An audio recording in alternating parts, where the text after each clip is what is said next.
Aw ni yang ma ne ni manaw bi an bena jɛgɛ de jeni ni jɛnɛba ye. Jɛnɛba mutardi épicé kɔni ale ka di jɛnimanfɛnw de la kosɛbɛ. Ale ko ka nɔgɔn kosɛbɛ sabula épice kɛlen don a la ka ban. An ka filɛ talen tɛ ni an fɛ.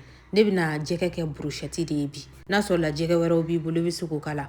An b'an ka marinade binkɛnɛ dɔɔni kɛ an ka jɛgɛ la, ka kɔkɔ k'a la, ka vinaigre k'a la. Vinaigre bɛ sɔrɔ jɛnɛba yɛrɛ la. An ka jɛnɛba mutardi épicé talen tɛ ni an fɛ. An b'o dɔɔni k'an ka jɛgɛ la. An bɛ épice mugu dɔɔni dɔrɔn k'a la n'a y'an ja. Ɲɔn tɛ épice kɛlen don jɛnɛba mutardi la ka ban koyi. O kɛlen don k'an lafiya o ko la. An bɛ maïzena dɔɔni k'a la k'a ɲami ɲɔgɔn na ka sɔrɔ ka n'a don kala la. An ye maïzena dɔɔni k'a la waasa a ka ɲɔgɔn minɛ dɔɔni. A jenitɔ an fɛ a kana ɲɔgɔn bila kala la.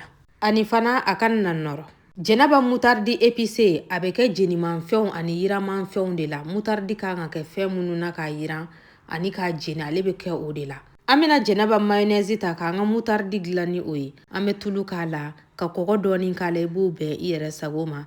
Nin ye jɛnɛba min kan ka kɛ salati la. O ni dɔ in tɛ kelen ye. Ale accompagnement ye, ale épicé len tɛ. An bɛ marinade binkɛnɛ dɔɔni k'a la k'a don ɲɔgɔn na k'ale bila kɛrɛfɛ. An ka marinade ko ɲɛnabɔra. An ka jɛgɛ brochette fana sera nin de ka di sa ne ni manaw. Aw bismillah.